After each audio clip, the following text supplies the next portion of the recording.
خصوصاً على أفضلهم وخاتم النبيين محمد الأمين وعلى آله وصحبه أجمعين. أما بعد فأعوذ بالله من الشيطان الرجيم. بسم الله الرحمن الرحيم. لا أقسم بيوم القيامة ولا أقسم بالنفس اللوامة أيحسب الإنسان أن لن نجمع عظامه بلى قادرين على أن نسوي بنانه إلى قوله تعالى أليس ذلك بقادر على أن يحيي الموتى صدق الله العظيم. رب اشرح لي صدري ويسر لي امري واحلل عقدة من لساني يفقهوا قولي. اللهم ربنا الهمنا رشدنا واعذنا من شرور انفسنا.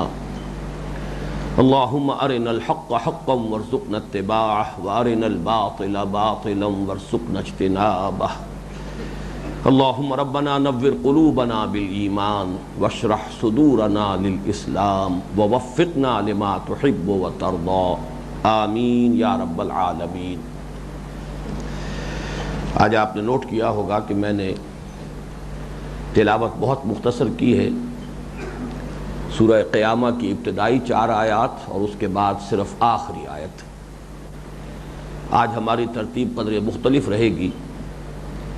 تلاوت ہم اس درس سے متعلق جو تمہیدی امور ہیں ان کے بیان کے بعد کریں گے. کچھ حسن اتفاق ہے کہ اکثر دروس کے آغاز میں تمہیدی امور جو ہیں ان کی تعداد 4 بنتی ہے. آج بھی یہ 4 باتیں آپ توجہ کے ساتھ نوٹ فرما لیں.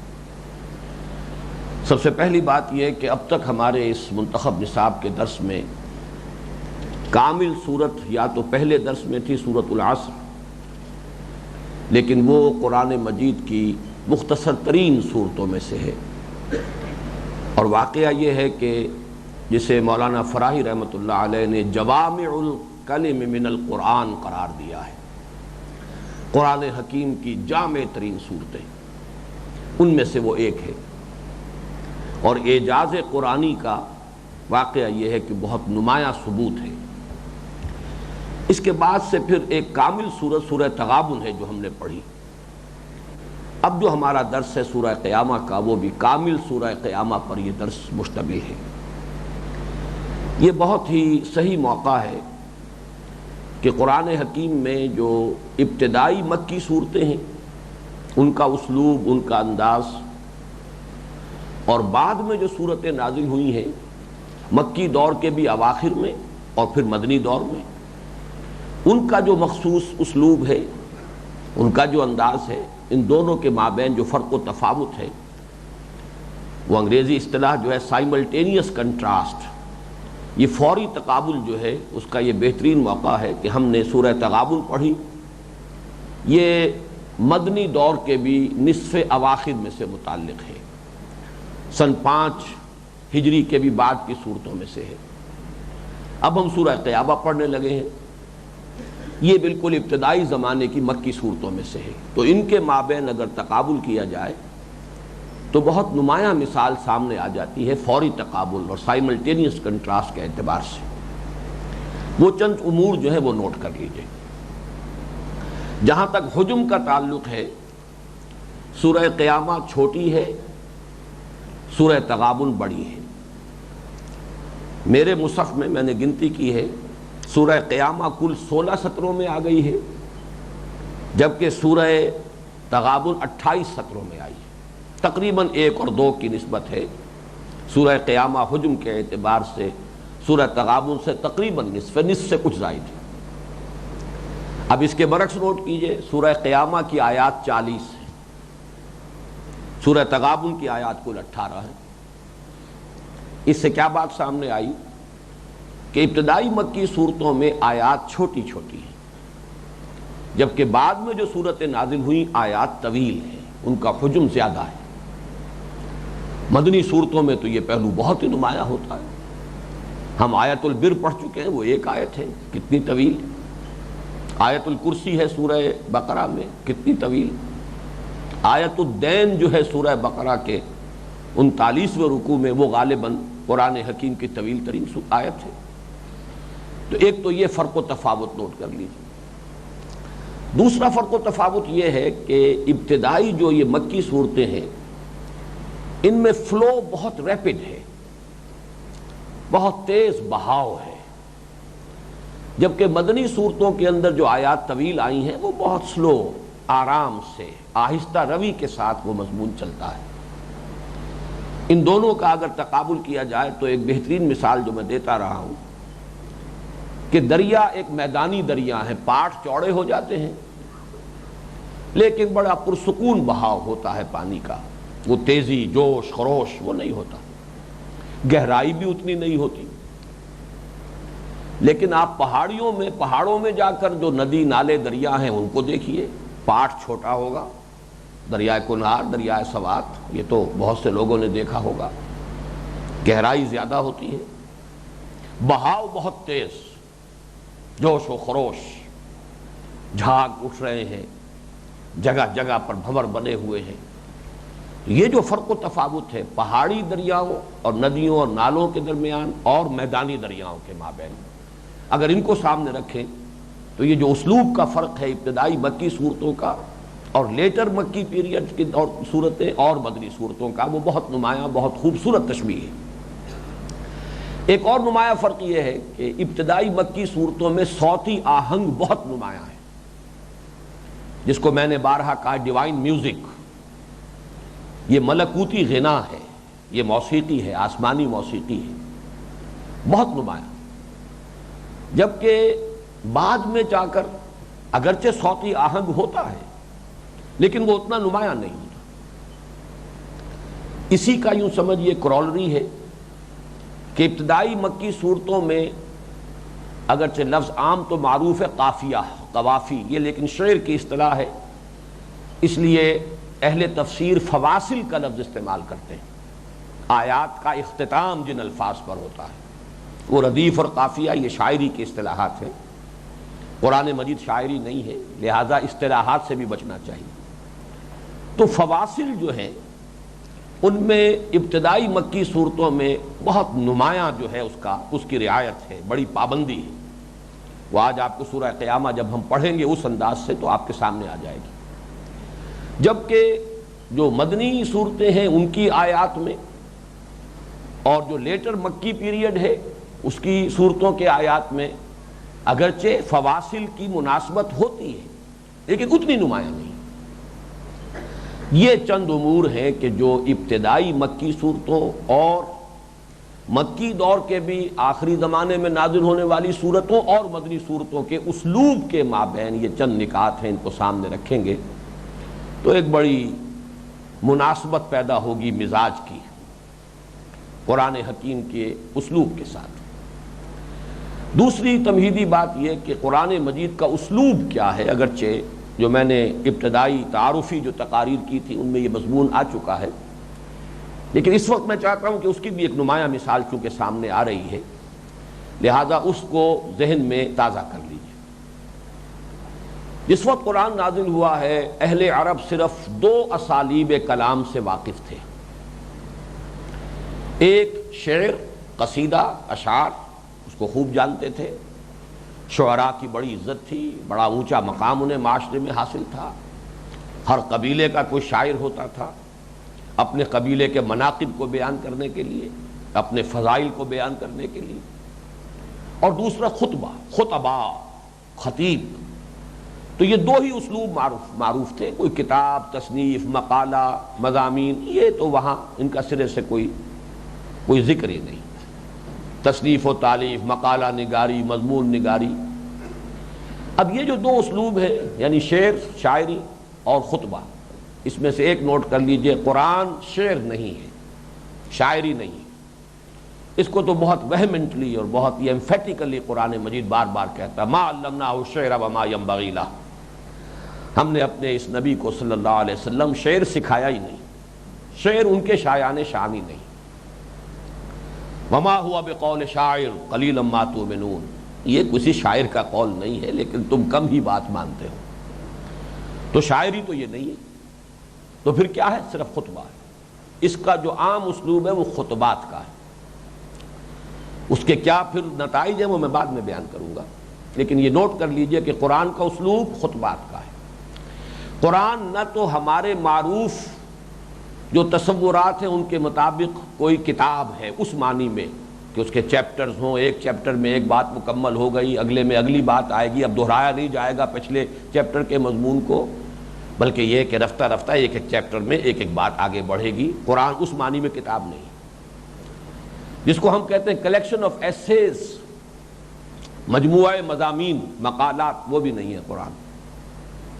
قرآن کو آپ کہہ سکتے ہیں کہ it's a collection of divine orations, خطبات الہیہ کا ایک مجموعہ ہے۔ ہر صورت ایک خطبہ ہے، چھوٹے بھی ہوتے ہیں خطبے، بڑے بھی ہوتے ہیں۔ حضور کے خطبے تو بہت مختصر ہوتے تھے، ہمارے خطبات کی طرح نہیں ہوتے تھے 1.5 گھنٹے کے، بہت مختصر خطبے۔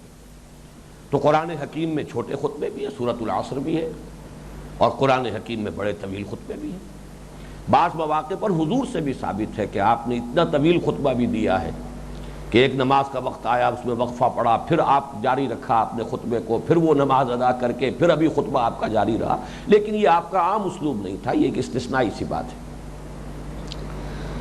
البتہ ایک بات نوٹ کر لیجئے کہ جدید دور میں جو آزاد نظم کا تصور ہے، بلینک ورس، یہ چونکہ ہمارے ہاں اردو میں آیا ہے انگریزی سے، ہمارے ہاں پہلے یہ سرے سے متعارف نہیں تھا، نہ یہ اسلوب اردو زبان میں موجود تھا، آزاد نظم، اس کی کچھ نہ کچھ مشابہت قرآن مجید کے ساتھ ہے۔ میں یہ نہیں کہہ رہا کہ قرآن مجید کی مشابہت اس کے ساتھ ہے، بلکہ یہ کہہ رہا ہوں کہ اس اسلوب کی کچھ مشابہت قرآن کے ساتھ ہے، اس لیے کہ اس میں ردم ہوتا ہے، اوزان نہیں ہوتے، وزن نہیں ہوتے، قافیے نہیں ہوتے، ایک ردم ہوتا ہے، اور وہ ردم جو ہے قرآن مجید میں موجود ہے۔ اگرچہ جیسا کہ میں نے عرض کیا وہ مکی صورتوں میں بہت ریپڈ ہے، بہت نمایاں ردم ہے، جو مدنی صورتوں کے اندر اتنا نمایاں نہیں ہوتا ہے، اس اعتبار سے جنہیں ذرا سی بھی مناسبت ہوتی ہے موسیقی سے، وہ جان لیتے ہیں کہ یہاں پڑھنے والے نے غلطی کی ہے، اس لیے کہ ردم ٹوٹ گیا ہے۔ یہ بہت گہری جو ہے ایک ممارست جنہیں ہوتی ہے کہ ردم ہے قرآن کا، لیکن جہاں وہ ردم ٹوٹ جائے، چاہے وہ حافظ نہ ہو، انہیں اندازہ ہو جاتا ہے کہ یہاں کوئی نہ کوئی گڑبڑ ہوئی ہے، اس لیے کہ وہ جو ردم ہے اس کا سلسلہ منقطع ہوا ہے۔ لیکن یہ کہ اس کی بحریں جو شاعری میں ہوتی ہیں بحر نہیں ہے، اسی طرح کوئی وزن والا معاملہ نہیں ہے، کوئی قافیے اس طرح کے نہیں ہے، لیکن یہ کہ بہرحال بلینک ورس کو کچھ مشابہت حاصل ہے قرآن مجید کے اسلوب سے۔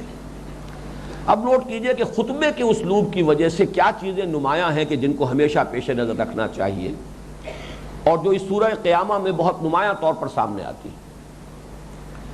نمبر 1 یہ کہ خطبے کے ابتدا اور اختتام پر اصل مضمون ہوتا ہے، درمیان میں خطیب دائیں بائیں ادھر ادھر ضرور جائے گا، اس لیے کہ سامعین کے لیے بالکل سٹریٹ لائن میں ایک ہی مضمون کو لے کر چلنا اور اس کو ذہن کی گرفت میں لینا آسان نہیں ہوتا۔ یہی فرق ہے لیکچر میں، تقریر لیکچر ہوتی ہے، کلاس روم میں پروفیسر جو لیکچر دیتا ہے، لیکن یہ کہ مسجد میں خطیب خطبہ دیتا ہے، ان دونوں میں زمین و آسمان کا فرق ہے۔ خطبے میں لازماً ڈائگریشنز ہوتی ہیں، دائیں بائیں مضمون جاتا ہے لیکن پھر لوٹتا ہے، جہاں سے شروع ہوا تھا وہی ختم ہوتا، اور یہ در حقیقت کسی خطبے کے مؤثر ہونے کے لیے سب سے اہم شرط یہی ہے کہ آغاز بھی ایسا ہو کہ چونکا دے، کیا بات کہی جا رہی ہے، اور اختتام وہ ہو کہ جو لاسٹنگ امپریشن چھوڑے، تاکہ سامعین جب اٹھیں تو کچھ لے کر اٹھیں، کوئی بات ان کے ذہن میں واضح ہو جائے۔ دوسرا اسلوب خطبے کا یہ ہے کہ اس میں تحویل خطاب ہوتی ہے، ابھی کسی سے بات ہو رہی ہے، ابھی کسی سے شروع ہو گئی، اور یہ تحویل خطاب اگر آپ مقالے میں ہو، مضمون میں ہو، تو آپ لازماً اسے نمایاں کرتے ہیں کہ اب میں کچھ باتیں ان حضرات سے عرض کرنا چاہتا ہوں۔ آپ یہ کہے بغیر اپنا جو ہے خطاب کا رخ کسی مضمون یا مقالے میں نہیں بدل سکتے۔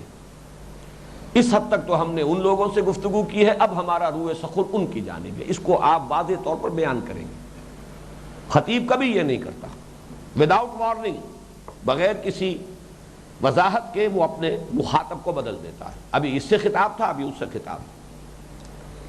پھر اس میں یہ بھی ہوتا ہے کہ کبھی جو موجود ہیں انہیں غائب فرض کر کے بات ہوتی ہے، صیغہ غائب میں گفتگو شروع ہو جاتی ہے حالانکہ سامنے موجود ہے، اور کبھی جو موجود نہیں ہوتے ان کو فرض کیا جاتا ہے کہ موجود ہیں اور خطاب شروع ہو جاتا ہے۔ جیسے آپ دیکھتے ہیں ہمارے سیاسی مقررین جو ہیں، جلسہ لاہور میں ہو رہا ہوگا، خطاب کر رہے ہوں گے نواز شریف صاحب کو، جو شاید پتہ نہیں اس وقت کہیں بیرون ملک ہی گئے ہوئے ہوں، جلسہ کہیں ہو رہا ہوگا اور خطاب ہو رہا ہوگا بابا مارگلہ کو، غلام اسحاق خان صاحب کو، لیکن یہ کہ وہ فرض کر لیا جائے گا کہ گویا کہ ہم بظاہر راست ان سے مخاطب ہیں۔ یہ خطبے کے اسالیب میں معروف، اور یہی آپ کو اس خطبات الہیہ میں قرآن مجید میں یہ آپ کو اسلوب ملے گا، کبھی حاضر کو خطاب غائب کے صیغے میں، کبھی غائب سے خطاب حاضر کے صیغے میں۔ آزاد نظم کے اعتبار سے ایک بات میں نوٹ کراؤں گا، خاص طور پر اس صورت میں، کہ اس سورہ مبارکہ میں آپ دیکھیں گے کہ 6-7 آیات کے بعد قوافی بدلتے ہیں۔ شروع میں 6 آیتوں پر لا اقسم بیوم القیامہ ولا اقسم بالنفس اللوامہ ایحسب الانسان ان لن نجمع عظامہ بلا قادرین علی ان نسوی بنانہ بل یرید الانسان لیفجر امامہ یسأل ایان یوم القیامہ۔ ایک قوافی چل رہے ہیں۔ اب آپ دیکھیے فَإِذَا بَرِقَ الْبَصَرُ وَخَسَفَ الْقَمَرُ وَجُمِعَ الشَّمْسُ وَالْقَمَرُ يَقُولُ الْإِنسَانُ يَوْمَئِذٍ أَيْنَ الْمَفَرُّ كَلَّا لَا وَزَرَ إِلَىٰ رَبِّكَ يَوْمَئِذٍ الْمُسْتَقَرُّ يُنَبَّأُ الْإِنسَانُ يَوْمَئِذٍ بِمَا قَدَّمَ وَأَخَّرَ۔ یہ قوافی پھر آگے بدلے گا، میں وہ ساری جب ہم تلاوت کریں گے تو اس کو نوٹ کیجئے گا، اس پر صرف ایک مثال پر اکتفا کر رہا ہوں۔ تیسری تمہیدی بات اس درس سے متعلق یہ ہے کہ اس کا مضمون کیا ہے۔ اس بات وقوع قیامت اور لزوم آخرت، آخرت کا ہونا لازم ہے، قیامت کا ہونا قطعی ہے، حتمی ہے، یقینی۔ موضوع کی اہمیت کے اعتبار سے یہ نوٹ کیجئے، حقیقت ایمان کے ضمن میں جو میں نے تقریباً 2 سال پہلے جو خطبات دیے تھے اسی جگہ پر، اس میں اس نقطے کو تفصیل سے واضح کیا تھا کہ ایمانیات ثلاثہ جو ہیں، توحید، معاد اور رسالت، ان کی ریلیٹیو امپورٹنس 3 مضامین کے اعتبار سے جدا جدا ہے۔ اصولی، نظری، علمی اعتبار سے اصل ایمان باللہ ہے، توحید ہے۔ باقی دونوں ایمان بھی، آخرت پر ایمان اور رسالت پر ایمان باللہ کی فروع ہیں، کرولریز ہیں۔ قانونی اعتبار سے اصل ایمان بالرسول ہے۔ بڑے سے بڑا موحد ہو، فن خواہ ہو، اپنی توحید میں رسول کو نہ مانے کافر ہے۔ بڑے سے بڑا زاہد ہو، عابد ہو، رسول کو نہیں مان رہا، کافر ہے۔ تو گویا کہ قانونی اعتبار سے اصل ایمان بالرسالت ہے، لیکن عملی اعتبار سے انسان کے کردار اور شخصیت اور اس کے عملی رویے پر سب سے زیادہ جو مؤثر ایمان ہے وہ ایمان بالآخرہ ہے۔ آخرت کا یقین ہوگا، محاسبہ آخرت کا استحضار ہوگا، جنت اور دوزخ پر ایمان اور یقین ہوگا، تو آدمی تیر کی طرح سیدھا رہے گا، پھر پھونک پھونک کر قدم رکھے گا۔ اور اگر کسی وجہ سے یہ مزمحل ہو جائے، کسی زیرو سے ضرب کھا جائے، آخرت ہے تو صحیح لیکن ہمیں بچانے والے موجود ہیں، چھٹی ہوئی، اب زیرو سے بڑی رقم ضرب کھا جائے، زیرو ہو جاتی ہے۔ جب بچانے والے موجود ہیں تو پھر آخرت کا ماننا نہ ماننا برابر ہے، غیر مؤثر۔ لیکن اگر ہو تو پھر واقعہ یہ ہے کہ انسان کا عمل سیدھا رہے۔ تو ایک تو اس اہمیت کو نوٹ کیجئے، یہی وجہ ہے کہ ابتدائی مکی صورتیں جو ہیں ان میں سب سے زیادہ زور اس آخرت کے مضمون پر، انذار آخرت۔ یا ایھا المدثر قم فانذر، اے خبردار کرنے والے، اے لحاف اوڑھ کر، کپڑا اوڑھ کر لیٹنے والے، کھڑے ہو جاؤ صلی اللہ علیہ وسلم اور خبردار کرو لوگوں۔ چنانچہ آپ کو معلوم ہے کہ وہ خطبہ، اس کا ذکر بعد میں بھی آئے گا، ابتدائی خطبات میں جو حضور صلی اللہ علیہ وسلم کے ہمیں ملتے ہیں، ان میں ایمان بالرسالت اور توحید ایک ایک جملے میں، اور پھر مفصل گفتگو آخرت پر۔ دوسری بات یہ نوٹ کیجئے کہ قرآن مجید میں جو اس بات آخرت کا مضمون آتا ہے تو مخاطب کون ہے ان کو سمجھ لیجئے. مخاطب وہ نہیں ہے کہ جو خدا کے منکر ہوں، اللہ کے منکر ہوں. اگر تو ایسے لوگ ہوں تو ان سے دلیل کسی اور طریقے سے دی جائے گی، پہلے اللہ کو منوائیں گے پھر آخرت کا مسئلہ آئے گا. لیکن جو اصل مخاطب تھے قرآن حکیم کے ابتدائی مخاطب اہل عرب، وہ اللہ کو مانتے تھے. شاذ تھے ان میں وہ لوگ کہ جو خدا کے بھی منکر ہوں، جن کو آج کل کے مادیین ہم کہتے ہیں، تھے وہاں موجود لیکن شاذ، کل معدوم نہ ہونے کے درجے. اصل میں وہ لوگ تھے جو اللہ کو تو مانتے تھے لیکن یا تو آخرت کے سرے سے منکر تھے، کوئی آخرت نہیں، ناممکن ہے، مستبعد ہو نہ ہونے والی بات، انہونی بات، ہیہات لما توعدون اذا متنا وکلنا ترابا ذلک رجع بعید. جب ہم مر جائیں گے مٹی ہو کر مٹی میں مل جائیں گے پھر اٹھا لیا جائے گا، انہونی بات ہے. اور یا یہ ہے کہ وہ آخرت کو بھی مانتے تھے لیکن شفاعت باطلہ کے زیرو سے ضرب دے دیتے تھے. ہمارے یہ بت جو ہیں، یہ دیویاں دیوتا جو ہیں، یہ آخر کس برس کی دوا ہیں؟ آخرت میں ہمیں بچائیں گے، اس لیے ڈنڈوت کرتے ہیں ان کی، اس لیے ان کو چڑھاوے چڑھاتے ہیں، اس لیے سجدے کرتے ہیں. یہ سب کچھ کس لیے کر رہے ہیں؟ یہ سارا کھکیڑ کیوں بول لے رہے ہیں؟ دیوانہ بکار خیش اشیار، یہ تو ہمارا کاروبار ہے. ہم یہاں ان کی عزت اور تکریم کر رہے ہیں. یہ حقیقت اللہ کی بیٹیاں ہیں یہ، اور بڑی لاڈلی ہیں، بڑی پیاری ہیں اللہ کو. بس جس سے یہ راضی ہو گئی وہ اللہ راضی ہو ہی گیا خود بخود. اللہ پکڑے گا تو یہ بچا لیں گے. یہ ہے ان کا تصور. تو ذہن میں رکھیے کہ یہاں پر وہ مشرکین سے بھی گفتگو نہیں ہے، بلکہ یہاں گفتگو ان سے جو اللہ کو تو مانتے تھے لیکن آخرت کو مستبعد سمجھتے تھے، ناممکن ہے. تو جب تک کہ آپ معین نہ کر لیں کہ یہاں اصل مخاطب ہے کون، اس وقت تک جو ہے مضمون سمجھ میں نہیں آتا. لیکن اس اعتبار سے یہ قرآن حکیم کی جامع ترین صورت ہے ان لوگوں سے گفتگو میں کہ جو اللہ کو تو مانتے ہوں لیکن آخرت کو ناممکن سمجھتے ہوں، انہونی شے سمجھتے ہوں، مستبعد جانتے ہوں. ان سے خطاب میں یہ بہت ہی جامع، بلکہ جامع ترین صورت میں اسے قرار دے رہا ہوں. ایک بات اور بھی نوٹ کر لیجئے کہ قرآن حکیم میں شاذ ہی صورتیں ایسی ہیں کہ جن کے ناموں کی مناسبت ان کے مضمون سے ہے. شاذ ہے لیکن یہ ان میں نمایاں ترین ہے. سورہ قیامہ ہی کا ذکر ہے اس میں شروع سے لے کے آخر تک. کچھ مضامین آئے ضمنی طور پر آئے ہیں، ابتدا سے انتہا تک ساری بات قیامت کے بارے میں. اس کی ایک مثال جو ہے مدنی صورتوں میں سے سورہ جمعہ ہے. وہ تو جب آئے گا ہمارے منتخب نصاب میں، چونکہ وہ صورت شامل ہے، تو جب اس مقام پر ہم پہنچیں گے تب میں بیان کروں گا. یہی وجہ ہے کہ اس سورہ مبارکہ میں جو دلیل دی گئی ہے قیامت پر وہ صرف اللہ کی قدرت کے حوالے سے دی گئی، اس لیے کہ وہ ناممکن سمجھتے تھے. تو ان کے لیے جو دلیل تھی وہ یہی تھی کہ تم سوچو اللہ کو مانتے ہو تو علی کل شیء قدیر اللہ کو مانتے ہو، یا عاجز اور بیچارے اللہ کو مانتے ہو جس کا کوئی اختیار ہی نہیں، جس میں کوئی طاقت ہی نہیں. یہی ہے سارا اس میں استدلال. اسلوب بدلتا ہے، ایک پھول کا مضمون ہو تو 100 رنگ سے بانو، لیکن یہ ہے کہ وہ دوسرا استدلال جو ہے اصولی استدلال جو کہ آخرت کو لازم قرار دے عقلاً اور منطقی اعتبار سے. دیکھیں دو چیزیں ہو گئیں. ایک تو یہ کہ ایک شخص سمجھتا ہے آخرت انہونی شے ہے، نہیں ہو سکتی، بعد سے بعد الموت کیسے ہوگا، اس کا جواب کسی اور انداز میں دیا جائے گا. ایک دلیل دینی ہے کہ آخرت ضروری ہے، عقل اور منطق کا تقاضا ہے. فطرت انسانی کے اندر جو چیزیں مضمر ہیں ان کا تقاضا ہے کہ آخرت ہو، ورنہ اس کائنات کی اور اس زندگی جو ہے انسانی زندگی، اس کی کوئی توجیہ نہیں ہوتی. انیویٹیبل ہے آخرت کو ماننا. یہ دوسرا استدلال ہے، وہ بھی اس صورت میں ہے لیکن وہ بطرز خفی ہے.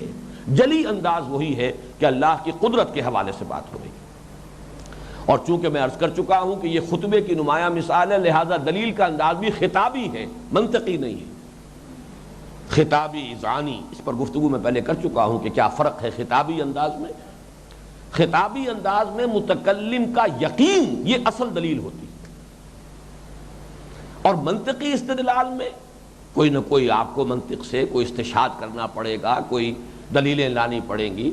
تو یہاں پر وہ منطقی اور جو استدلالی انداز ہے وہ کم ہے، خفی ہے۔ خطابی دلیل جو ہے وہ ہے کہ جو دی گئی ہے۔ اب ان تمہیدی امور کے بعد اب چوتھی بات یہ کہ اب میں کوشش کروں گا کہ اس سورہ مبارکہ کی تلاوت بھی میں کروں تو خطبے کے انداز میں۔ اگرچہ میرا یہ انداز ہے، میں نمازوں میں بھی قرآن اسی طرح سے پڑھتا ہوں، لیکن شاید اس وقت جب میں ایک شعوری کوشش کروں تو شاید اس کا حق ادا نہ کر سکوں، لیکن یہ کہ کوشش کروں گا کہ اس سے آپ کو اندازہ ہو، اور اس کے لیے نوٹ کیجئے۔ یہ میں الفاظ آپ کو پہلے بتا چکا ہوں کہ حضور کے خطبے کا انداز کیا ہوتا تھا، عَلَى صَوْتُهُ وَاحْمَرَّتْ عَيْنَاهُ كَأَنَّهُ مُنذِرُ جَيْشٍ، آپ کی آواز بلند ہو جاتی تھی اور آپ کی آنکھیں سرخ ہو جاتی تھی، ایسے ہوتے تھے جیسے کہ کسی لشکر کے حملہ آور ہونے کی خبر دے رہے ہیں، کہ گویا کہ کوئی لشکر تم پر حملہ آور ہوا چاہتا ہے، کوئی مصیبت تم پر ٹوٹ پڑنے والی ہے۔ تو جس طرح اس طرح کی کیفیت ہوتی ہے کسی نذیر عریان کی، اس انداز میں حضور کا خطبہ ہوتا تھا۔ اس میں دو جگہ پر آپ دیکھیں گے پوری 40 آیات میں سے صرف 2 آیات ہیں کہ جن میں فواصل کا لحاظ نہیں ہے، ذرا ہٹ کر ہیں۔ ان میں سے ایک جگہ کو تو ہم پڑھتے ہیں اس طور سے کہ 2 آیتوں کو جوڑ دیتے ہیں، تو نمایاں نہیں ہوتا کہ یہاں وہ فواصل کی رعایت نہیں، ایک جگہ پر رکنا چاہیے، لیکن جیسا کہ میں نے عرض کیا یہ نظم ہے ہی نہیں کہ اس میں کہ ہر جگہ پر ان قوانین کی پابندی ضروری ہو۔ پھر میں اس کا ترجمہ بھی کروں گا، وہ اس رواں انداز میں کروں گا کہ جس سے اس کا خطبہ ہونا نمایاں ہو جائے، جو اس کا اصل اسلوب ہے، اس کا انداز ہے، وہ سامنے آ جائے۔ صرف 2 چیزیں پیش نظر رکھوں گا کہ جو اس میں جو محذوف ہیں مضامین، اس کی وضاحت میں بعد میں کروں گا، ترجمے کے دوران نہیں کروں گا۔ محذوفات اور مقدرات اور مضمرات جو اس کے اندر چھپے ہوئے ہیں، جو گویا کہ انڈرسٹوڈ ہیں، ان کو بھی میں بیان کروں گا۔ آپ یہ نہ سمجھیں کہ یہ الفاظ تو قرآن کے اندر موجود نہیں ہے، یہ اپنی طرف سے اضافہ کر رہا ہے، یہ اس کے لیے دلیل میں بعد میں دوں گا، لیکن یہ تلاوت میں کروں گا خطبے کے انداز میں، اور رواں ترجمہ بیان کروں گا تاکہ وہی اسلوب جو ہے برنگ آؤٹ کر سکوں زیادہ سے زیادہ، جتنی بھی اللہ توفیق دے۔ اور اس کے لیے ضروری ہوگا کہ تسلسل کو قائم رکھنے کے لیے جو محذوفات اور مقدرات ہیں اور مضمرات ہیں، انہیں کچھ کھول کر ترجمے بیان کر دیا جائے۔ اب آپ اس پر نگاہ اپنے، آج اسکرین بھی اللہ کے فضل و کرم سے صحیح آ گئی ہے، اس پر اپنی توجہ کو منعطف کریں، اور میں اب تلاوت کا آغاز کر رہا ہوں۔ اعوذ باللہ من الشیطان الرجیم، بسم اللہ الرحمن الرحیم۔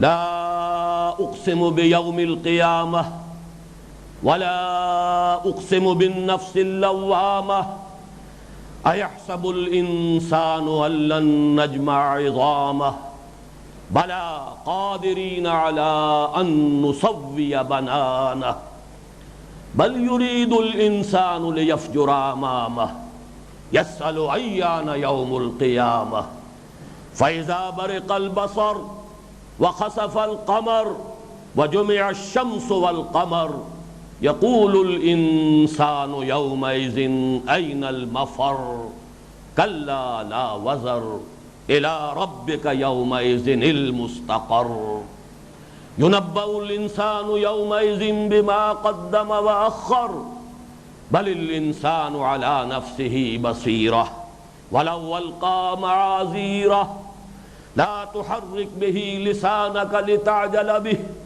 إن علينا جمعه وقرآنه فإذا قرأناه فاتبع قرآنه ثم إن علينا بيانه كلا بل تحبون العاجلة وتذرون الآخرة وجوه يومئذ ناظرة إلى ربها ناظرة ووجوه يومئذ باسرة تظن أن يفعل بها فاقرة كلا إذا بلغت التراقي وقيل من راق وظن أنه الفراق والتفت الساق بالساق إلى ربك يومئذ المساق فلا صدق ولا صلى ولكن كذب وتولى ثم ذهب إلى أهله يتمطى أولى لك فأولى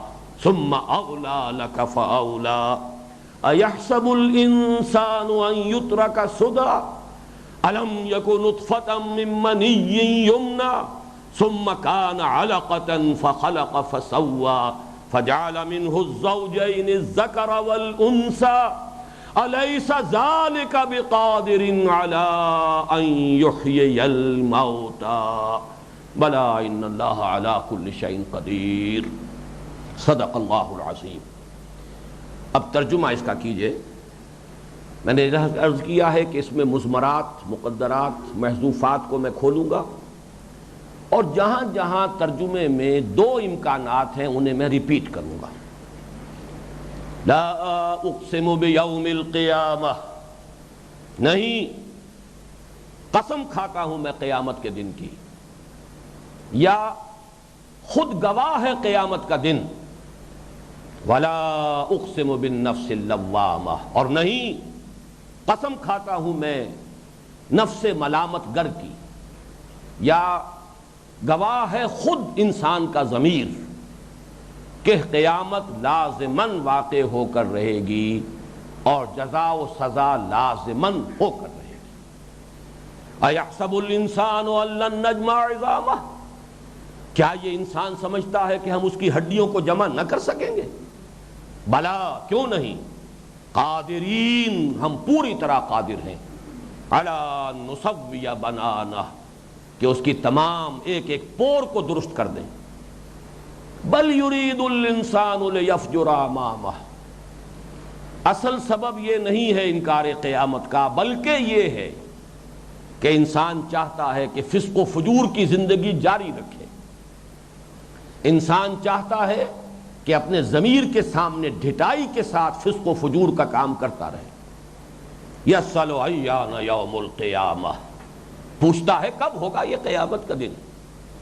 فَإِذَا بَرِقَ الْبَصَرُ، تو جب یہ نگاہیں چندھیا جائیں گی، وَخَسَفَ الْقَمَرُ، اور چاند بے نور ہو جائے گا، یا چاند سورج میں دھس جائے گا، وَجُمِعَ الشَّمْسُ وَالْقَمَرُ، اور سورج اور چاند جمع کر دیے جائیں گے، یکجا کر دیے جائیں گے۔ یقول الانسان یومئذ این المفر، تو اس دن یہی انسان کہے گا کہ ہے کہیں بھاگ جانے کی جگہ، کہاں ہے سر چھپانے کی جگہ؟ کلا لا وزر، صاف کہہ دیا جائے گا، حقیقت منکشف ہو جائے گی کہ کوئی جائے پناہ نہیں ہے۔ الی ربک یومئذ المستقر، اس دن تو کشاں کشاں لا محالہ تیرے رب ہی کے حضور میں جا کھڑے ہونا ہے۔ یُنَبَّأُ الْإِنسَانُ يَوْمَئِذٍ بِمَا قَدَّمَ وَأَخَّرَ، جتلا دیا جائے گا، گن گن کر بتا دیا جائے گا اس روز ہر انسان کو جو کچھ اس نے آگے بھیجا اور جو کچھ اس نے پیچھے چھوڑا، یا جو کچھ اس نے آگے کیا اور جو کچھ اس نے پیچھے کیا۔ بل الانسان علی نفسہ بصیرہ، اسے یہ بتانے کی بھی ضرورت نہیں ہوگی، اس لیے کہ انسان خود اپنے نفس پر بصیرت رکھتا ہے، اسے معلوم ہے کہ میں کتنے پانی میں ہوں، کہاں کھڑا ہوں۔ وَلَوْ أَلْقَىٰ مَعَاذِيرَهُ، خواہ وہ کتنے ہی بہانے بنائے، لَا تُحَرِّكْ بِهِ لِسَانَكَ لِتَعْجَلَ بِهِ، تو اپنی زبان کو تیزی سے حرکت مت دو اس قرآن کے ساتھ کہ جلدی سے اسے یاد کر لو۔ إِنَّ عَلَيْنَا جَمْعَهُ وَقُرْآنَهُ، اب یہاں خطاب بدل گیا ہے، حضور سے خطاب ہو رہا ہے، ہمارے ذمے ہے اس کو جمع کرنا بھی، اس کا پڑھوا دینا بھی۔ فَإِذَا قَرَأْنَاهُ فَاتَّبِعْ قُرْآنَهُ، جب ہم اسے پڑھوا دیں تو اسی پڑھائی کی پیروی کرنا۔ ثُمَّ إِنَّ عَلَيْنَا بَيَانَهُ، پھر ہمارے ہی ذمے ہے اس کی وضاحت، اس کی توضیح۔ کلا، پھر خطاب آیا منکرین کی طرف، کلا بل تحبون العاجلہ، کوئی نہیں، تمہارا اصل مرض یہ ہے کہ تم اس عاجلہ، اس نقد اور موجود زندگی کی محبت میں گرفتار ہو گئے ہو۔ وَتَذَرُونَ الْآخِرَةَ، اور آخرت کو تج دے رہے ہو، آخرت کو چھوڑ رہے ہو۔ وَوُجُوهٌ يَوْمَئِذٍ نَاظِرَةٌ، حالانکہ اس دن، قیامت کے دن، بہت سے چہرے ہوں گے بڑے تر و تازہ، خوش و خرم۔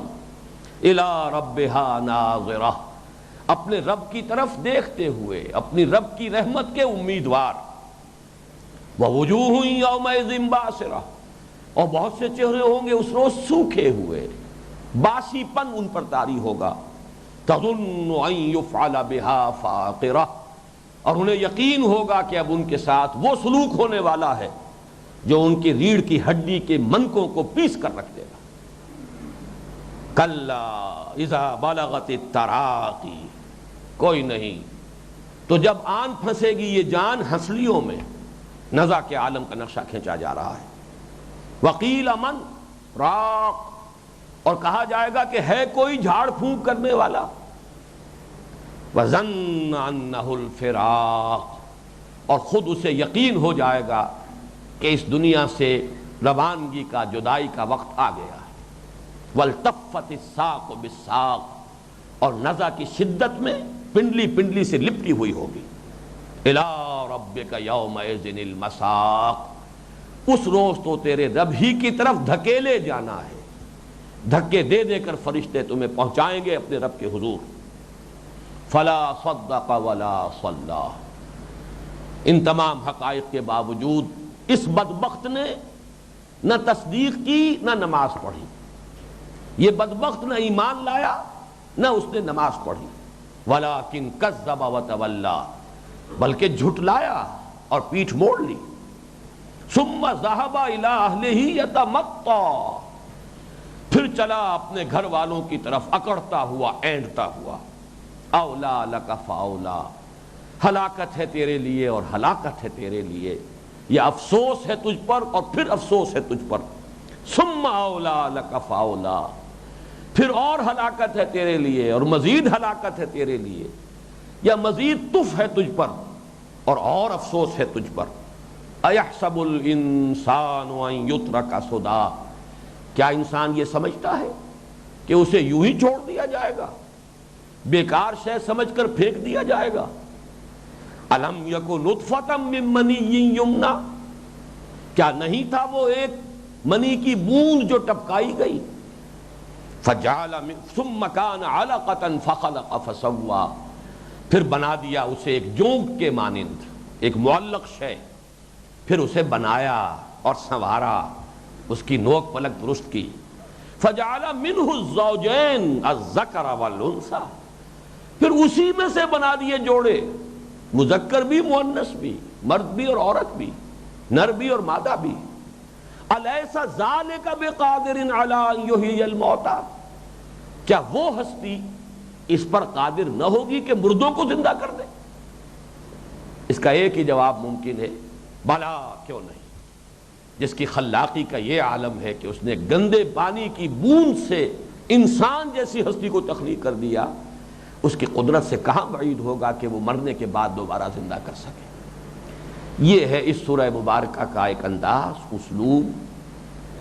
اس میں منطقی استدلال نہیں ہے، خطابی انداز ہے، خطبے کے تمام لوازم ہیں، تحویل الخطاب ہے، حاضر کو غائب، غائب کو حاضر، مختلف انداز میں گفتگو ہو رہی ہے.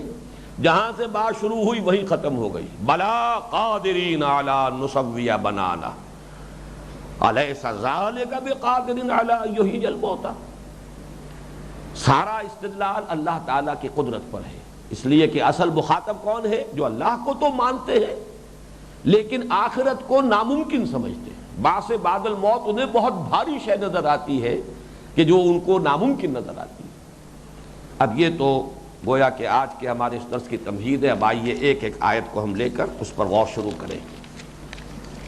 ابھی آج کی ہماری نشست میں جو 5 منٹ بقایا ہے اس میں جو بھی پروگرس ہو جائے اچھا ہے. پہلی آیت ہے لا اقسم بیوم القیامہ. اس میں اہم ترین بات یہ ہے کہ لا منفصل ہے، متصل نہیں ہے. اگر ان کو متصل مانا جائے، لا اقسم ایک لفظ، تو اس کا ترجمہ ہوگا میں قسم نہیں کھاتا قیامت کے دن کی. ولا اقسم بیوم بالنفس اللوامہ، اور میں قسم نہیں کھاتا نفس ملامت گر کی. لیکن یہ اسلوب نوٹ کر لیجئے کہ یہاں پر لا منفصل ہے. اصل میں عربی زبان میں پنکچویشن نہیں ہے، یہ قومیں، فل سٹاپ، سیمی کولن، کولن وغیرہ وغیرہ، جس سے کہ عبارت کے اندر جو ہے اسلوب کا اور اس کے اندر پھر معنی کا فرق واقع ہوتا ہے. سادہ سی مثال بارہا میں نے دی ہے کہ روکو مت جانے دو، روکو مت جانے دو، الفاظ وہی ہیں، صرف یہ کہ کہاں آپ نے وقفہ ڈالا اس سے زمین و آسمان کا بالکل برعکس مفہوم پیدا ہو گیا۔ روکو مت، جانے دو، روکو مت، جانے دو۔ اگر مت کو ادھر جوڑ دیا تو مفہوم کچھ اور ہے، اور مت کو ادھر جوڑ دیا تو مفہوم کچھ اور ہے۔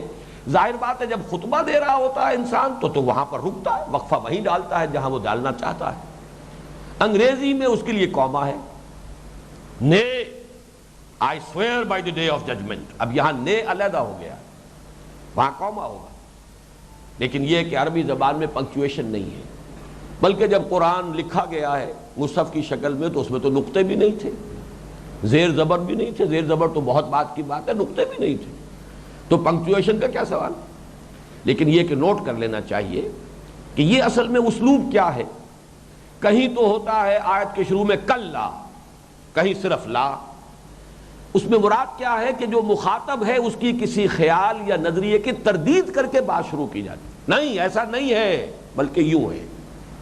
تو یہ نہیں ایسا نہیں ہے، تمہارا خیال غلط ہے، تمہارا زعم باطل ہے، اس کو کلا یا لا۔ لیکن یہ کہ اس کو پڑھتے ہوئے، اور واقعہ یہ ہے کہ جو ہمارے اسلوب ہے تجوید کے، اس میں یہ کہ اس لا کو کھینچنا چاہیے، اس لیے کہ آگے حمزہ آ رہا ہے، لا اقسم، خود بخود فصل آ جاتا ہے یہاں۔ ایک وقفہ جو ہے اس کو صحیح طریقے میں پڑھا جائے گا تو خود بخود وہ کوما لگتا ہے۔ لیکن یہ کہ ہمارے ہاں بعض حضرات نے ادھر توجہ نہیں کی ہے تو ترجمہ کیا ہے میں قسم نہیں کھاتا، پھر اس کے لیے تعویلیں کی ہیں۔ لیکن یہ اسلوب جو ہے بہت ہی عمدگی کے ساتھ مولانا فرائی رحمۃ اللہ علیہ نے اسالیب قرآن پر، واقعہ یہ ہے کہ ان کی دی ہوئی رہنمائیاں جو ہے بڑی بنیادی، بہت مفید ہیں، تو اس کو انہوں نے بہت نمایاں کیا ہے۔ نہیں قسم کھاتا ہوں میں قیامت کے دن کی۔ اب اس میں ایک بات یہ نوٹ کیجئے کہ دلیل کون سی ہے، یہ دلیل خطابی ہے، یعنی متکلم کا یقین اصل دلیل ہے، جس کی میں وضاحت کر چکا ہوں سورہ تغابن میں۔ زعم الذین کفروا ان لن یبعثوا قل بلا وربی لتبعثن ثم لتنبؤن بما عملتم۔ دھوکہ لگ گیا ہے ان کافروں کو کہ انہیں اٹھایا نہیں جا سکے گا۔ کہہ دیجئے اے نبی کیوں نہیں، یقیناً اور مجھے اپنے رب کی قسم ہے تم لازماً اٹھائے جاؤ گے۔ اب ایک شخص کہہ سکتا ہے دلیل کیا ہوئی اس میں، آپ نے کہا ایسا ہوگا، لیکن یہ کہ ہوگا دلیل مانگ رہے ہیں ہم تو نوٹ کیجئے اس کو کہتے ہیں دلیل خطابی، دلیل اذعانی۔ اس میں اصل دلیل کیا، متکلم کی شخصیت ہے کون، اس کی شخصیت کا وزن ہے، جس نے کبھی جھوٹ نہیں بولا، جس کو دشمنوں نے بھی الصادق الامین مانا ہے۔ جب وہ کہہ رہا ہے تو یقیناً اس میں دلیل ہے، وہ دلیل اس کی اپنی شخصیت کی دلیل ہے۔ اسی طریقے سے وہ خطبہ جو ہے میں وہ جلدی سے آپ کو سنا دیتا ہوں۔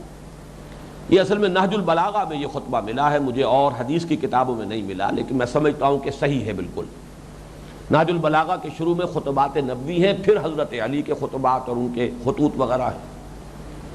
تو حضور نے خطبہ دیا، ان الرائد لا یکذب اہلہ، دیکھو لوگو کسی قافلے کا راستہ دکھانے والا کبھی اپنے قافلے والوں کو دھوکہ نہیں دیا کرتا۔ واللہ لو کذبت الناس جميعا ما کذبتکم ولو غررت الناس جميعا ما غررتکم، خدا کی قسم اگر میں تمام انسانوں سے جھوٹ بول سکتا تب بھی تم سے کبھی جھوٹ نہ بولتا، اور تمام انسانوں کو دھوکہ دے سکتا تب بھی تمہیں کبھی دھوکہ نہ دیتا۔ واللہ الذی لا الہ الا ہو، اس اللہ کی قسم ہے جس کے سوا کوئی معبود نہیں۔ انی لرسول اللہ الیکم خاصۃ والی الناس کافۃ، میں یقیناً اللہ کا رسول ہوں تمہاری طرف بالخصوص اور پوری نوع انسانی کی طرف بالعموم۔ اب یہ تو دو جملوں میں توحید اور آخرت آ گئے، توحید اور رسالت۔ اب آیا واللہ لتموتن کما تنامون، خدا کی قسم تم لازماً مر جاؤ گے سب کے سب جیسے کہ روزانہ رات کو سو جاتے ہو۔ ثم لتبعثن کما تستيقظون، پھر لازماً تمہیں اٹھا لیا جائے گا جیسے روزانہ صبح کو بیدار ہو جاتے ہو۔ ثم لتحسبن بما تعملون، پھر لازماً تم سے حساب لیا جائے گا اس کا جو کچھ کہ تم کر رہے ہو۔ ثم لتجزون بالاحسان احسانا وبالسوء سوءا، پھر لازماً بدلہ مل کر رہے گا بھلائی کا بھلا، برائی کا برا۔ وَإِنَّهَا لَجَنَّةٌ أَبَدًا أَوْ لَنَارٌ أَبَدًا، اور وہ یا تو جنت ہے ہمیشہ ہمیش کے لیے یا آگ ہے ہمیشہ ہمیش کے لیے۔ صدق رسول اللہ صلی اللہ علیہ وسلم۔